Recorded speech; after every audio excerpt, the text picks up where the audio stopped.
जो मैं लीड कर रहा था। और जैसे ही मैं वहाँ पहुँचा अपने जवानों के साथ, क्योंकि हमको रामगढ़ की तरफ बढ़ना था, वो लैंड माइन्स को विस्फोट किया।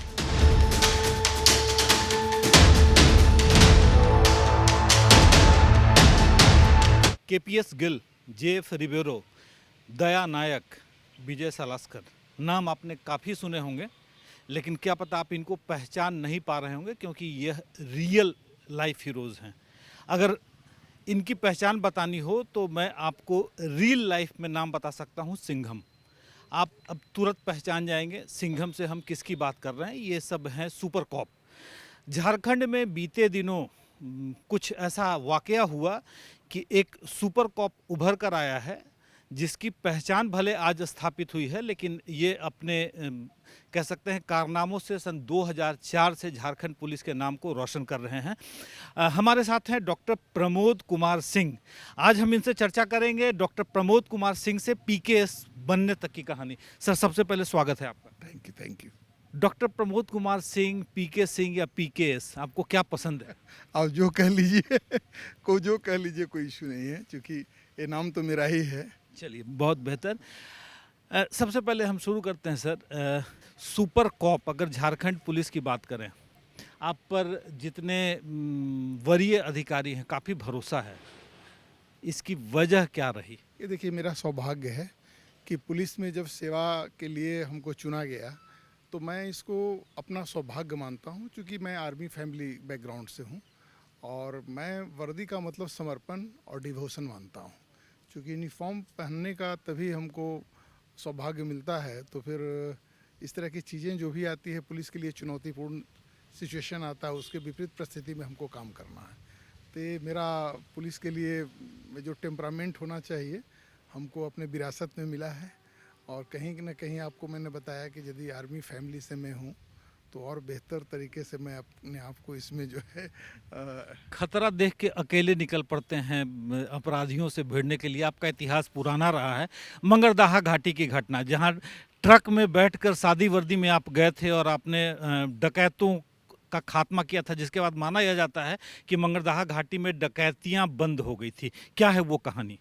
देखिए, समझ सकते हैं आज की परिस्थिति, यानी 2025 में हम लोग हैं, और वो जो घटना की आप जिक्र कर रहे हैं वो 2003 की घटना है।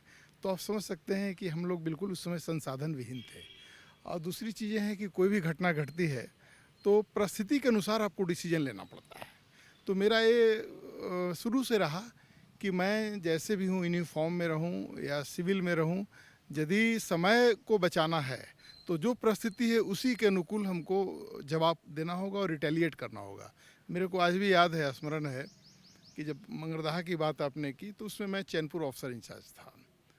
तो रात का वक्त था, 9:30 के करीब का वक्त होगा मेरे ख्याल से। मैं खाना खाने के लिए बैठा ही था और ठंड का समय था।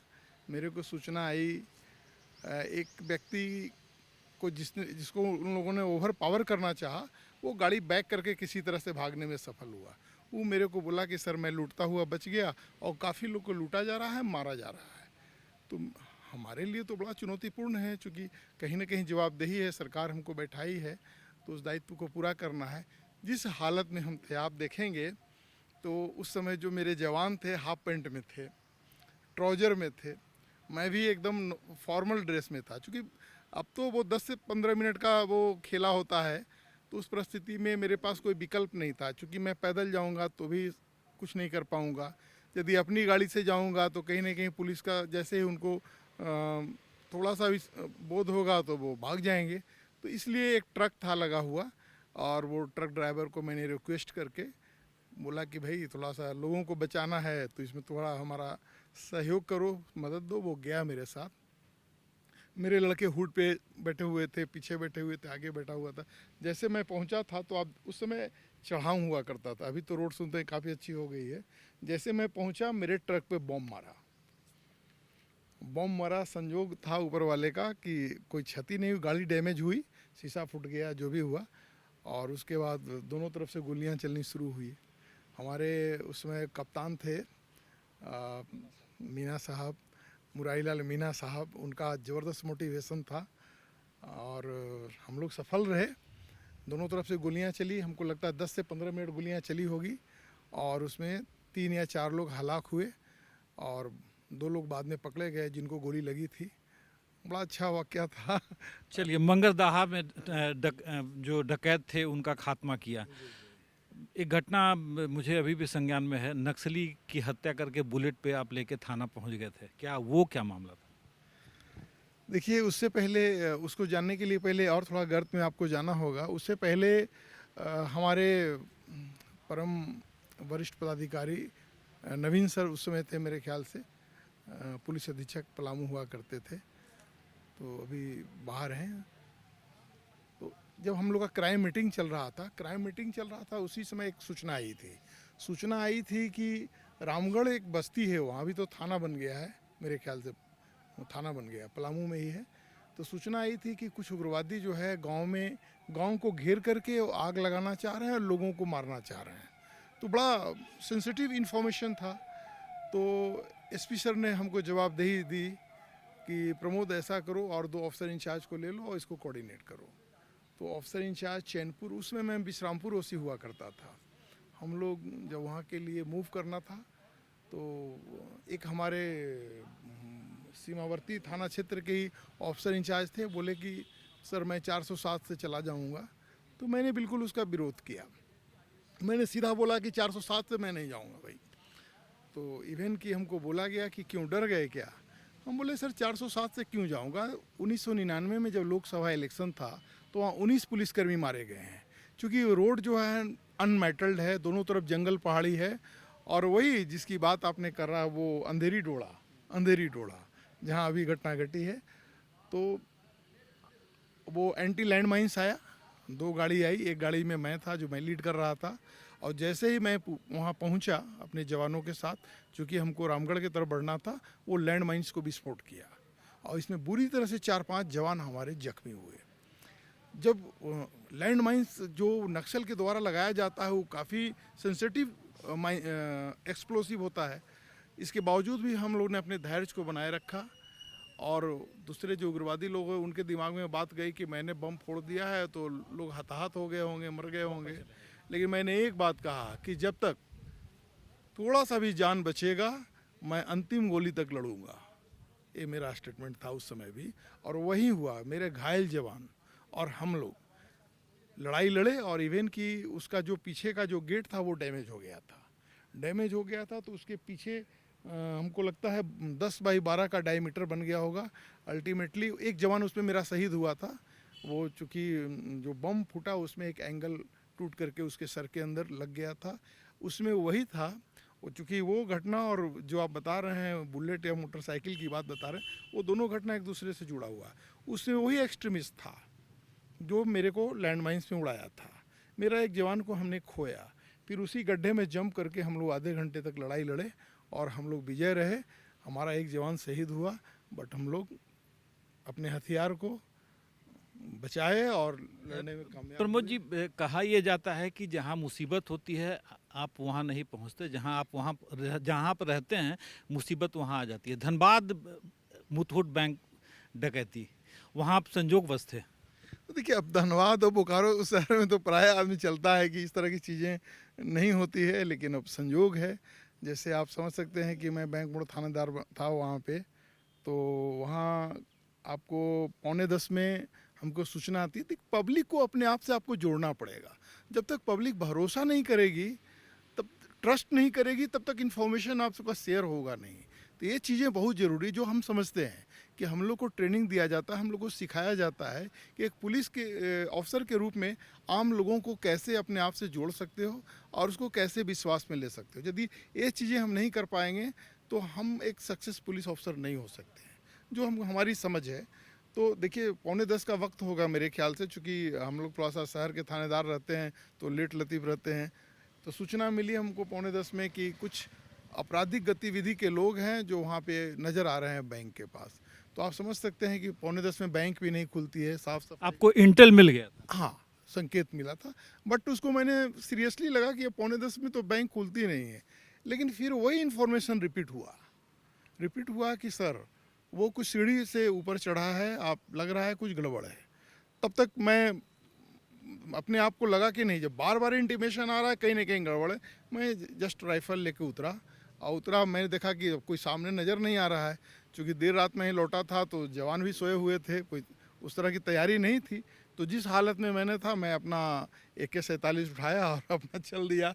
और एक मेरा जो संतरी होता है थाने में, मैंने उसको बोला कि जवानों को इंटीमेट कर दो कि वहाँ कुछ इस तरह का गतिविधि है बैंक के पास, जो भी जवान और बॉडीगार्ड आएगा पीछे से भेज देना। मैं चल दिया, हमको लगा कि चलो देखते हैं। संयोग से वहाँ पहुँचा तो वो तब तक जो है, जो स्टाफ्स जो आ रहे थे बैंक में, चूँकि समय लगभग हो चुका था, तो जो स्टाफ के एंट्री गेट पर ही उसको ओवर पावर कर ले रहा था, हाथ पैर बांध करके अंदर डाल दे रहा था। तो काफ़ी मारपीट हो रही थी उन लोगों के साथ। तो जैसी रोड पे हमने पहुंचा तो आप देखे होंगे कि वहाँ पर एक डिवाइडर है, लोहे का डिवाइडर लगा हो। तो मेरे को ये पता नहीं चल रहा था कि ऊपर जाने का सीढ़ी किधर है, क्योंकि हमको बताया गया था बड़ा गुरुद्वारा के पास, लेकिन वो बैंक का एरिया बहुत छोटा है, पता नहीं चल पा रहा था। तो मैं जब रोड उसी के नज़दीक मेरा जब मूवमेंट था, तो ऊपर जो उसका सेंट्री था क्रिमिनल्स का, वो कहीं ना कहीं उसका नज़र मेरे ऊपर पड़ा है। तो वो ऊपर से अपने जो उसके एसोसिएट्स थे उसको उसने बताया, ये जो उसका बॉस होगा उसने बताया, बता करके जब निकला उसके बाद वो फायर किया, ऊपर से फायर किया। लेकिन संयोग से चूँकि डिवाइडर था, मैं अपना कद थोड़ा छोटा किया, मैं बच गया। लेकिन जो रणनीति उनकी बनी वो मेरे को समझ में आ गया, क्योंकि सीढ़ी एक ही था। जब फायर आया तो मेरे को समझ में आ गया, एक ही सीढ़ी था। उसकी रणनीति यही मोटा मोटी बना कि एक बार हम लोग 5-6 उतरेंगे और एक बार जो है फायर बर्स्ट करके निकल जाए। और दाएं बाएं, चूँकि भीड़ आप देख रहे हैं वो एरिया इतना पॉपुलेटेड है, वहाँ का चौक एकदम 5 मिनट के अंदर इतनी भीड़ हो गई थी कि मेरे को बड़ा मुश्किल था कि उसका यदि फायर आएगा तो मैं जवाब कैसे दे पाऊँगा। क्योंकि पहला प्रायोरिटी ये है कि कोई भी सिविलियन को कोई कैजुअल्टी नहीं हो, कोई परेशानी नहीं हो, तो मेरा सारा किया धरा जो है पानी में चला जाएगा। लेकिन ऊपर वाले का कृपा है कि वो उतरे, 2 लड़के ओवर पावर करके, हमारे जवान और बॉडीगार्ड पहुंच गए थे, उनको ओवर पावर किया। एक ने जो नीचे उतर के मेरे तरफ फायर किया, इमीडिएट मैंने रिटेलिएट किया और मौके वारदात पे वो मारा गया। तो बहुत सारी चीज़ें रिकवर भी हुआ। ये थी धनबाद की कहानी। प्रमोद जी, मुख्य मुद्दे पे आए उसके पहले एक छोटा सा सवाल, डर नहीं लगता आपको? नहीं, डर किस चीज़ का, जीवन मिला है और जितना दिन जीना है जिएंगे और अच्छा कर्म करना है, डर किस बात का। अभी नेशनल मीडिया में झारखंड पुलिस जिस चीज़ को लेकर चर्चा में आई है, अमन साव इनकाउंटर, क्या हुआ था? क्योंकि अभी तक क्या है, आम जनता इस पूरे वाक़ये को समझ नहीं पाई है कि रायपुर से जब आप उसे जुडिशियल वारंट पर लेके आ रहे हैं रांची, ट्रांजिट रिमांड पे लेकर आ रहे हैं रांची, उस बीच में क्या हुआ? कितने बजे आप चले थे? पलामू चैनपुर थाना, जहाँ के आप थाना प्रभारी रह चुके हैं, और जाहिर सी बात है पूरा ज्योग्राफिकल टेरेन आपके बैक ऑफ हैंड्स में रहा होगा, एक एक चीज़ आपको याद रही होगी। तो वो कब चले रायपुर से और चैनपुर का कब पार कर रहे थे, ये ज़रा तफसील से बताएं। ये मैं बता रहा हूँ कि परिस्थितियाँ काफ़ी भिन्न हो गई है, क्योंकि जिस समय मैं वहाँ था तो रोड टूटा फूटा रोड हुआ करता था, आज काफ़ी अच्छी सड़कें बन गई हैं और बहुत डेवलप हुआ है उस इलाके में। मैं तो जमाने पे गया वहाँ, उस समय जो हम लोग पैदल चलना मुश्किल था, अभी तो देख रहे हैं रोड एकदम आपका चकाचक रोड हो गया है। एक्चुअली जब जवाबदेही हमको दी गई, चूँकि कहीं ना कहीं अमन साव का क्या हैवोक है आप समझ सकते हैं, तो जब जवाबदेही हमको दी गई कि उसको सुरक्षित ले आना है किसी भी तरह से, और आप जान रहे हैं कि 1500-1600 किलोमीटर का वो फासला है अप एंड डाउन, और हमको लगता है 12-13 घंटे का रास्ता है। हम लोग को यहाँ से आदेश हुआ अपने वरीय पदाधिकारी से कि उसको सुरक्षित लाना है, NIA कोर्ट में पुटअप करके होटवार में भेजना है। हमने उसको सहर्ष स्वीकार किया, चूँकि जब आपके माननीय न्यायालय का आदेश हो और वरीय पदाधिकारी का हो तो उसको सही रूप से अपना करना है। लेकिन जब वहाँ हम पहुँचे और वहाँ जो संबंधित न्यायालय में हम लोगों ने इंटीमेट किया कि सर हम लोग आए हैं, तो उसके बाद आप समझ सकते हैं 2:30 बजे हमको आदेश हो गया कोर्ट से, 2:30 बजे आदेश हो गया कोर्ट से कि ले जाना है। बट 8:30 बजे हमको हैंड ओवर हुआ है, वो शाम के 8:30। 8:30 बजे। हम लोग काफ़ी परेशान थे, बहुत चिंतित थे कि इतना लंबा सफ़र है और इतना नोटरियस क्रिमिनल है, जो एटीट्यूड था, जो उसके लोग जुटे हुए थे, हर लोग को यही जानने का प्रयास था कि आप किस रूट से जाओगे। तो बड़ा संशय हम लोग के मन में था कि भाई एक क्रिमिनल के पीछे यहाँ इतनी गाड़ियाँ लगी हुई, इतने नए नए चेहरे हैं। हमारे जवान कहीं पानी पीने जा रहे हैं, कहीं नाश्ता करने जा रहे हैं, तो नया नया चेहरे उसको फॉलो कर रहा है। तो मोटा मोटी हम लोग को लगा कि कहीं कुछ गड़बड़ है, क्या है नहीं। लेकिन हम लोग चूँकि मेंटली प्रिपेयर्ड रहते हैं, मेंटली फिजिकली हम लोग प्रिपेयर्ड रहते हैं कि जो भी परिस्थिति होगा उसको हम लोग देखेंगे। तो हम लोग को बहुत सिक्रेसी मेंटेन करना पड़ा, इवन कि उन लोग को चकमा भी देना पड़ा। इवन कि अगले को हमने इंटीमेट किया और मोटिवेट किया कि भैया न्यायालय का आदेश है, जिस तरह से सुरक्षित आए हो उसी तरह से सुरक्षित ले जाना है, हम लोग भी नौकरी करते हैं। तो नहीं ठीक है, उसका एटीट्यूड तो बिल्कुल अलग था। तो फिर 8:30 हुआ तो सारी कार्रवाई करते करते फिर हम लोग लेकर के निकले उसको। इवन कि हम लोग रास्ता भी भटक गए, उन लोग के लोगों का चकमा देने में हम लोग रास्ता भटक गए। लेकिन खैर किसी तरह से हमको लगा कि चूँकि रायपुर और सिमडेगा का जो रास्ता है, रांची के रास्ते में जो आती है, वो काफ़ी नून रास्ता है आपका, प्रायः लोग उसी रास्ते का जसपुर गुमला होकर जो रास्ता, जसपुर गुमला या जसपुर सिमडेगा होकर जो रास्ता। तो हमको लगा कि जिस तरह से लोग नज़र रख रहे हैं कहीं इस रास्ते जाने पर कोई ऐसा हादसा ना हो जाए, इसीलिए हमने नए रास्ते का चुनाव किया।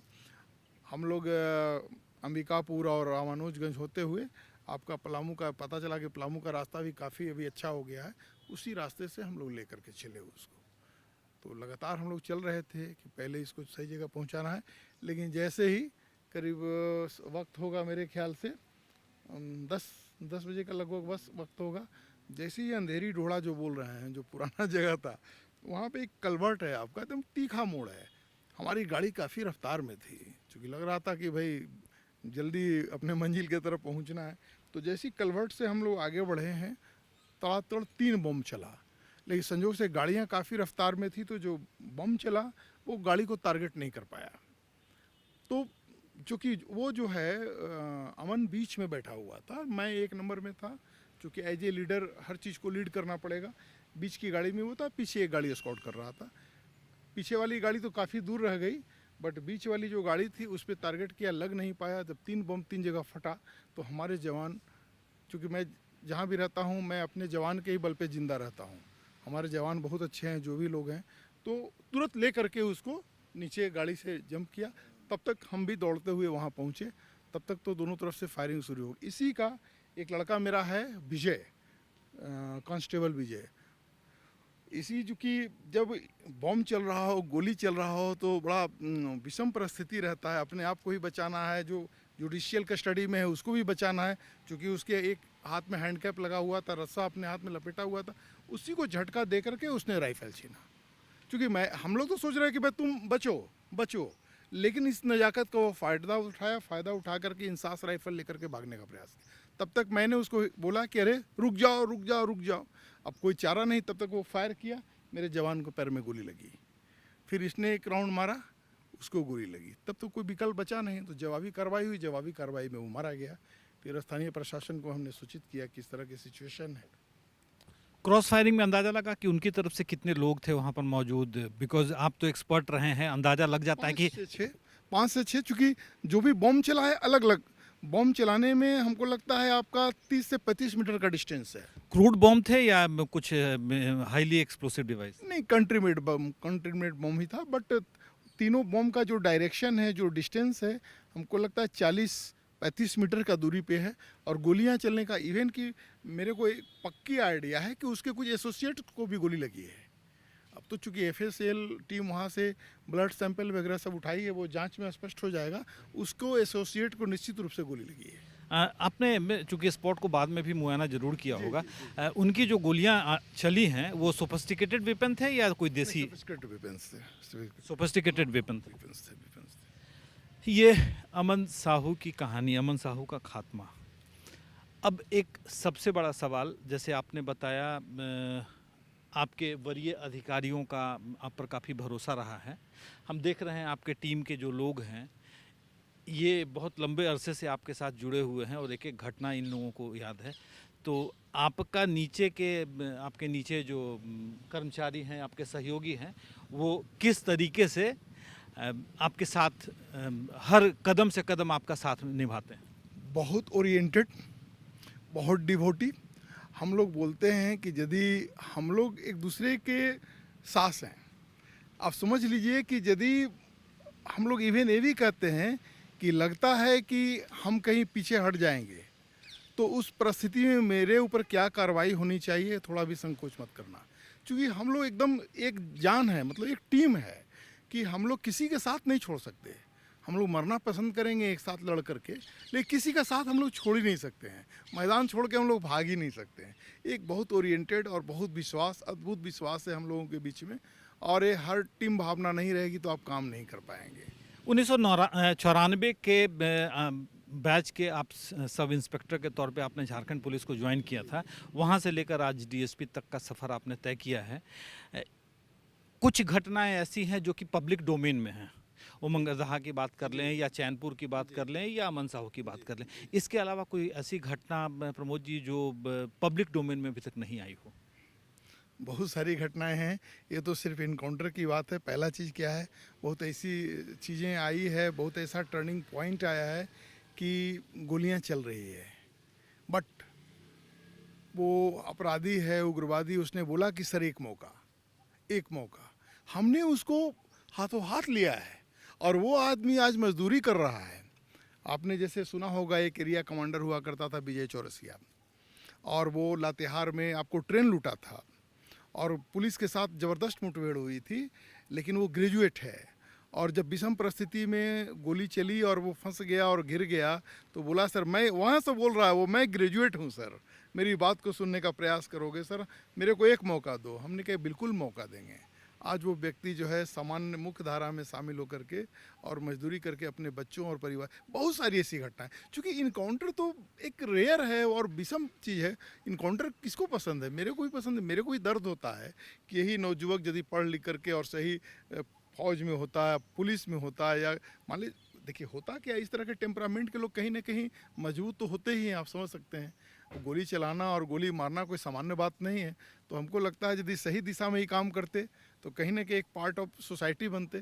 तो हम लोग की बड़ा दर्द होता है, लेकिन ये सिचुएशन जो होता है हम लोग कुछ कर नहीं पाते हैं। लेकिन जो आदमी मुख्य धारा में जुड़ करके और सिस्टम के लिए काम करना चाहता है, उसको बिल्कुल हम लोग स्वागत करते। बहुत सारी घटनाएं इस तरह की है। झारखंड में जितने भी आपराधिक हो, चाहे संगठित अपराध हों या छिट्टे पुट्टे अपराधी हों, उनकी तरफ से आपका संदेश क्या होगा? मैं यही करना चाहता हूँ कि अपराधी कितना बड़ा हो, कितना भी बड़ा क्यों नहीं हो, और अपराध जैसा भी हो, खात्मा निश्चित रूप से होता है, क्योंकि एक संवैधानिक प्रक्रिया है और लोगों को समझना चाहिए। खास करके आप देख रहे हैं कि पुलिस विभाग की तरफ से, सरकार की तरफ से काफ़ी ऐसी योजनाएं हैं और जिसमें मुख्य धारा में शामिल होकर के अपने गतिविधि को सामान्य सोसाइटी के साथ जोड़ करके और काम कर सकते हैं। बहुत सारी ऐसी योजनाएं हैं और बहुत सारे लोग आ भी रहे हैं। आप देख रहे हैं कि बंच के बंच लोग, जैसे छत्तीसगढ़ में भी देख रहे हैं, झारखंड में भी पहले ऐसा वाक्य आया है कि लोग सरेंडर पॉलिसी को एक्सेप्ट करके लोग आ रहे हैं। तो हमको लग रहा है अपराध और अपराधी बहुत लंबा नहीं चल सकता है, क्योंकि कहीं ना कहीं समाज उसके विरुद्ध खड़ा होता है। और जो पुलिस का सिस्टम है, जो काम करने के, पुलिस तो बीच में आएगी, और जब बीच में आएगी तो निश्चित रूप से उसका जो है नुकसान होगा। तो इस तरह के जो भी समाज से भटके हुए युवक हैं या जो लोग हैं या जो भटकाते हैं या जो गलत दिशा में लोग को ले जाते हैं, उनसे बचना चाहिए और समान प्रक्रिया में शामिल होकर के हमारा राज्य, हमारा देश में अपना एनर्जी लगाए। तो हमको लगता है बेहतर तरीके से, आप देख रहे हैं बहुत सारे युवा पढ़ लिख करके 15,000 से 20,000 की नौकरी कर रहे हैं। तो ये जो भटकाव है आपराधिक गतिविधि के तरफ, ये बहुत लंबा चलने वाला नहीं है। तो इस तरह के जो भी लोग हैं, मेहनत मजदूरी करें, अपना प्रतिभा जो है उसको सही दिशा में दें और इन चीज़ों से अपने आप को दूर करें, तो बेहतर जीवन पा सकते हैं। उनके माँ बाप भाई बहन भी खुश होंगे कि संघर्ष मिल करके सबको करना है और अच्छा मुकाम पाना है। तो इन चीज़ों से अपने आप को दूर रहना ही हमको लगता है बेहतर है। एक आखिरी सवाल प्रमोद जी, झारखंड राज्य के पुलिस विभाग के मुखिया अनुराग गुप्ता अपने मॉडर्न पुलिसिंग के लिए जाने जाते हैं और आप बहुत पुराने उनके विश्वास पात्रों में से हैं। आप पर काफ़ी भरोसा उनका रहता है और जिस तरीके से झारखंड में अपराधियों को के खात्मे को लेकर वो दृढ़ संकल्पित हैं। एटीएस टीम की अगर मैं बात करूं, ये टीम कितनी सक्षम है, कितनी काबिल है कि झारखंड से अपराधियों का अब सफाया निश्चित है? देखिए, सबसे बड़ी चीज़ है कि वरीय पदाधिकारी का मार्गदर्शन और दिशा निर्देश के बिना हम लोग कोई काम नहीं कर पाते हैं। कहीं ना कहीं हमारा मोटिवेशन उनके साथ जुड़ा हुआ है। सरकार के साथ जुड़ा हुआ है। और अपराधी कितना भी बड़ा क्यों ना हो, जैसे मैंने आपको बताया कि उनको सही दिशा चुनना है, सही काम करना है। और कोई भी राज्य, कोई भी सरकार नहीं चाहती है कि यहाँ के कोई जनरेशन जो है इस तरह से भटकाव हो, आपराधिक गतिविधि में शामिल हो। तो हम लोग एकदम आपका ओरिएंटेड हैं, अपने प्रोफेशन के प्रति समर्पित हैं, और जो भी इस तरह का सिचुएशन आएगा उसका हम लोग मुकाबला करेंगे। और जो मुख्य धारा में शामिल होकर के नहीं, समाज को जो नुकसान पहुंचाएगा, तो यदि समाज का नुकसान पहुंचाएगा और हम लोग उसको अरेस्ट करना चाहेंगे, जेल भेजना चाहेंगे, माननीय न्यायालय के माध्यम से यदि जो कार्रवाई है वो करवाना चाहेंगे, और यदि उसमें रुकावट बनेगा, पुलिस पे गोली चलाएगा, समाज पे गोली चलाएगा, तो परिस्थिति ऐसा होता है कि उसको मुंहतोड़ जवाब दिया जाएगा, उसी के भाषा में उसको जवाब दिया जाएगा, इसमें कहीं। तो ये थे झारखंड के सिंघम डॉक्टर प्रमोद कुमार सिंह, जिन्होंने कहा कि अपराधियों को अब उन्हीं की भाषा में जवाब दिया जाएगा। तो इनकी बातों से हर झारखंड वासी सुनकर यह समझ सकता है कि आने वाला समय जो है वह राज्य में कानून और व्यवस्था अपने चरम पर होगा। यहाँ के जो भी नागरिक हैं अमन चैन से अपनी सांस ले सकेंगे, अपना गुजारा कर सकेंगे। तो जाहिर सी बात है, आने वाला समय एक सुखमय समय के तौर पर आ सकता है। कैमरा सहयोगी राकेश सोनी के साथ कुंदन कृतज्ञ, न्यूज़ अलर्ट इंडिया, रांची।